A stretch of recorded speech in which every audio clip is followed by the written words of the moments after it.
پیارے دوستو، حضرت ابن مسعود رضی اللہ تعالیٰ عنہ سے مروی ہے، فرماتے ہیں کہ ہم نبی کریم صلی اللہ تعالیٰ علیہ وسلم کے ساتھ مقام مینا کے ایک غار میں بیٹھے ہوئے تھے کہ آپ صلی اللہ تعالیٰ علیہ وسلم پر اس وقت سورہ مرسلات نازل ہوئی۔ پس ہم نبی کریم صلی اللہ تعالیٰ علیہ وسلم کی زبان مبارک سے اس سورت کو رغبت سے سن رہے تھے کہ اچانک ایک سانپ نمودار ہوا۔ پس آپ صلی اللہ تعالیٰ علیہ وسلم نے فرمایا کہ اس کو قتل کر دو۔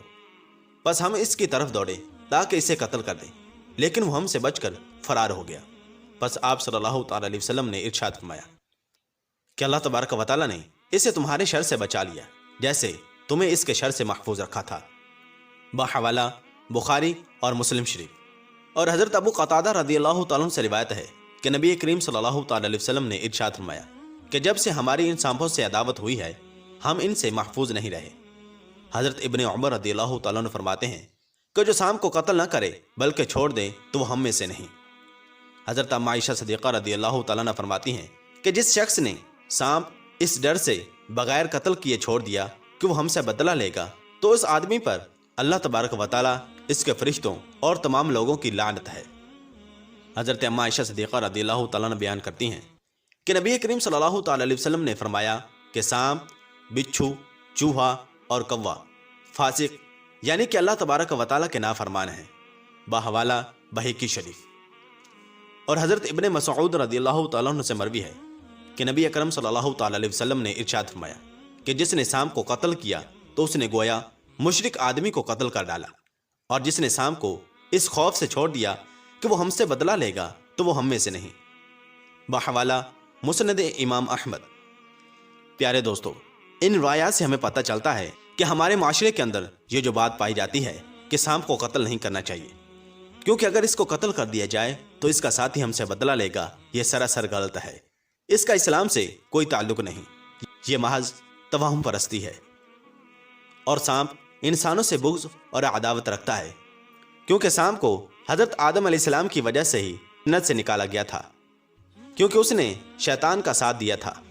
اسی وجہ سے اس کے اندر جنت سے نکالے جانے کی وجہ سے انسانوں کے خلاف نفرت اور عداوت پائی جاتی ہے، جس کی وجہ سے یہ انسانوں کو ڈستا ہے۔ اور سانپ کے طبی خواص کے حوالے سے ماہرین حیوانات کا کہنا ہے کہ اگر زندہ سانپ کے دانت اکھاڑ کر اگر کسی ایسے شخص کے گلے میں ڈال دیے جائیں جس کو چور بخار ہوتا ہو، یعنی کہ صبح ہوتا ہو اور شام کو اتر جاتا ہو، یا شام کو ہوتا ہو اور صبح کو اتر جاتا ہو، تو اس کو شفا نصیب ہوگی۔ اور اگر سانپ کی کھال اگر انہی کپڑوں کے ساتھ رکھ دی جائے تو کپڑے خراب نہیں ہوتے اور کیڑے وغیرہ سے محفوظ رہتے ہیں۔ اسی طرح اگر سانپ کی کھال پیس کر سرکے میں ملا کر گنجے آدمی کے سر پر لیپ کیا جائے تو نئے اور صحت مند بال اگائیں گے۔ اور سانپ کو خواب میں دیکھنے کے متعلق اہل علم کا کہنا ہے کہ خواب میں سانپ کی تعبیر بہت سی چیزوں سے دی جاتی ہے، مثلا دشمنی، دولت، زندگی، سیلاب، عورت اور اولاد وغیرہ۔ بس اگر کوئی شخص خواب میں دیکھے کہ وہ سانپ سے لڑ رہا ہے اور سانپ اس کو ڈسنے کی کوشش کر رہا ہے تو اس کی تعبیر دشمن سے دی جائے گی۔ اگر کسی آدمی نے خواب میں دیکھا کہ اس نے سانپ کو پکڑ لیا ہے اور وہ سانپ پر غالب آ گیا ہے اور جس طرح چاہتا ہے وہ سانپ کو بے بس کر دیتا ہے تو اس کی تعبیر یہ ہوگی کہ اسے دولت اور فتح و کامرانی نصیب ہوگی۔ اور اگر کوئی خواب میں یہ دیکھے کہ اس کے منہ سے سانپ نکل رہا ہے اور خواب دیکھنے والا کسی مرض میں مبتلا ہو تو اس کی تعبیر اس کی موت سے دی جاتی ہے۔ اور اگر کوئی شخص خواب میں اپنی حاملہ بیوی کو سانپ جنتے ہوئے دیکھے تو اس کی تعبیر یہ ہوگی کہ اس کی اولاد نافرمان ہوگی۔ اسی طرح اگر کوئی آدمی خواب میں سانپ کو مردہ حالت میں دیکھے تو اس کی تعبیر یہ ہوگی کہ اللہ تبارک و تعالیٰ اسے اس کے دشمن سے نجات دے دے گا۔ اور اگر کوئی شخص خواب میں دیکھے کہ سانپ نے اس کو ڈس لیا ہے اور ڈسنے کی جگہ پر ورم یعنی کہ سوزش آ گئی ہے تو اس کی تعبیر یہ ہوگی کہ ان قریب اسے مال حاصل ہوگا۔ اور اگر کسی شخص نے خواب میں دیکھا کہ وہ سانپوں کے ساتھ ہے اور سانپوں نے اسے کوئی نقصان نہیں پہنچایا تو اس کی تعبیر اس کے دشمن کی صورت میں دی جائے گی جس سے وہ امن میں رہے گا۔